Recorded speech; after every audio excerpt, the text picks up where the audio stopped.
They say lonely highways remember the people who die on them. But in the winter of 1998, a small-town Wyoming radio station didn't just remember someone. It heard him. Every night. Same time. Same calm voice. A man who had already been dead for 2 years. If you love real American ghost encounters, hit like, hit subscribe, and stay with me, because this one feels cold, even after all these years. Wyoming winters don't play games. They don't give warnings. 1 second the sky is clear, and the next the world turns white and hungry. In 1998, station WTRK sat alone on a flat stretch of land outside Lander. A box-shaped building, one flickering sign, and a 300-foot radio tower cutting into the dark sky. The night shift belonged to Daniel Reeves, 26 years old, quiet, someone who preferred the company of vinyl records over people. He called his shift the hours when even ghosts get bored. But on January 12th, at exactly 2:03 a.m., something new entered those hours. The phone rang. Now, this was unusual. Nobody called at that time except drunk guys requesting country music or lonely truckers needing a voice. But this call was different. Daniel answered, "WTRK, you're on air? Who am I speaking with tonight?" A calm, polite male voice replied, "Evening, Danny. I'm out here on 287. Snow's picking up. Might want to warn folks." Before Daniel could ask who he was, the line cut. Static. Then silence. Daniel shrugged it off. Maybe just a trucker. Maybe just bad reception. He didn't think about it again until the next night, when the phone rang again. Same time, 2:03 a.m. He answered, "WTRK. This is Daniel." The same calm voice. Roads turning ugly again. Winds coming from the south. Let people know. Then the line cut. No goodbye. No background noise. Just the eerie sound of someone speaking like they were driving through a dead world. Daniel decided to track the caller ID. It came up as number unavailable, old tech. It happens sometimes. But something about the calls bothered him. The voice sounded unhurried, steady, like someone who wasn't afraid of anything. Not even the storm. January 14th. Daniel didn't look at the clock. He didn't need to. 2:03, the phone rang. He answered quickly this time. "Hey, same guy?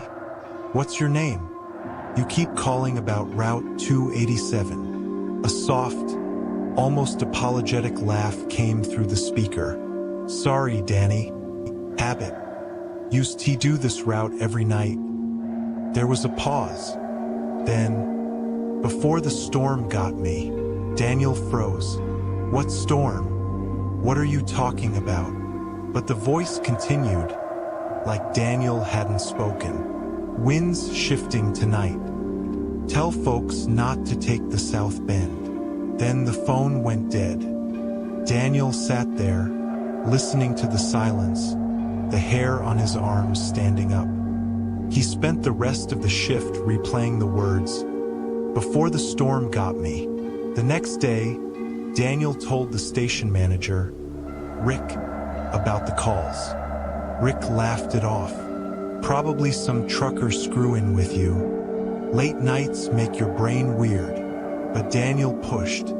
So to quiet him down, Rick called the local police department. They ran a trace, and that's when everything changed. The officer on the phone asked Rick to repeat the number, the unavailable number the system barely captured. When he did, the officer went silent.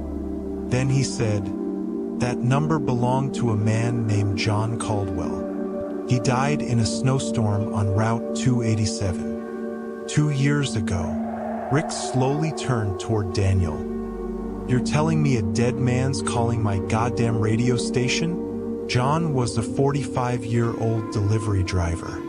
Reliable, quiet, someone who knew every curve, every mile of 287. One night in 1996, a freak whiteout swallowed the highway.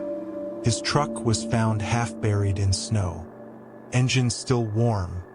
Cabin empty. No footprints. No sign of struggle. Just the open driver's side door, facing the endless white. Locals believed he stepped out, became disoriented, and the snow simply erased him. But others whispered something else. The storm keeps what it wants. Now fully shaken, Daniel waited for the next night. At 2:03 a.m., the phone rang again. Except this time, the lights in the studio flickered. Daniel answered with trembling fingers. "John, is that you?" A long, cold breath filled the line. Then, "Storm's back tonight, stronger than before." Daniel swallowed. "John, how are you calling me? You're dead." A pause. Then a soft reply. "The storm don't let go easy." Then the voice added, "Don't let it take you too." Before Daniel could react, the line burst with violent static, so loud it knocked his headphones off. At the exact same moment, every red light on the 300-foot radio tower outside shut off. All of them. Wyoming law required those tower lights to stay on 24/7. They had never shut off. Not in storms. Not in outages. Not in 30 years. But that night, they went completely dark. As if something tall, something unseen had moved between the tower and the sky. January 18th. Daniel didn't want to be there. He begged Rick for the night off. Rick refused. "Ghost or no ghost, we need the midnight shift." So Daniel sat alone, the wind screaming outside, his hands shaking over the console. 2:00 a.m. 2:01, 2:02, 2:03, nothing. No phone ring, just silence. Daniel exhaled. Maybe it was over. But at 2:14, the station phone lit up. Slowly, one glowing red LED at a time, like something was crawling through the wires. Daniel picked up. "John." No breathing. No driving sounds. Just a low whisper. "Danny, it's here again." Daniel's voice cracked. "What's here?" A slow inhale. Then, the storm. The lights overhead flickered. The air in the room turned sharp and cold. Daniel whispered, "Where are you?" The voice answered, "Look outside." Daniel walked to the window behind the mic desk. He pulled back the blinds. The highway, the fields, the night, all gone. It was white. A wall of snow swirling in a spiral, moving like something alive. A shape was walking inside it. Tall, human-shaped, but wrong. Like its joints bent somewhere they shouldn't. Daniel's heart pounded. The phone speaker hissed, "Don't open the door." Daniel backed away from the window. The building creaked. A long, low groan, as if something was pushing on the outside walls. Something heavy, something cold. Then, the door to the supply room scratched. Slowly, deliberately, from the inside. Daniel grabbed the phone again. "John, tell me what to do. I don't want to die." The voice spoke softly, urgently. "It's trying to pull you out. It pulled me out too." Daniel sobbed. "Why me? Why this station?" Then came the most chilling line of all. "Because we talked, Danny, and the storm remembers voices." The room temperature dropped violently.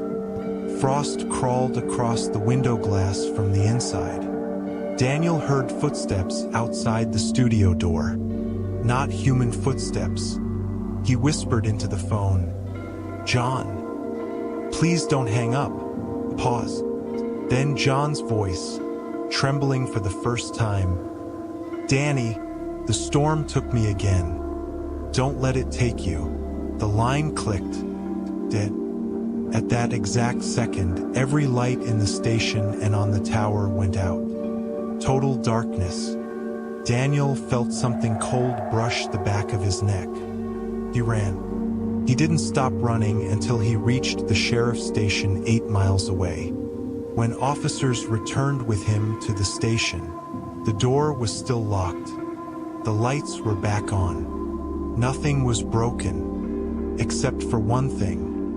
The snow outside the building had footprints leading up to the door, and then disappearing, mid-stride, like someone walked straight into the wind and dissolved. The phone logs from that night? Empty. No record of any call at 2:14. But at 2:03 a.m., the usual time, there was a single, silent, unanswered call from John Caldwell's disconnected number. Locals still say storms on Route 287 behave strangely. Sometimes drivers hear a distant man's voice on their CB radio comm. Polite, warning of weather that hasn't hit yet. And tower operators say that on certain nights, the red lights on WTRK's radio tower go dark for a few seconds, always at 2:03 a.m. Some people say it's just mountain wind. Others say it's the storm, still carrying the man it swallowed in 1996, still warning the world, still driving, still calling.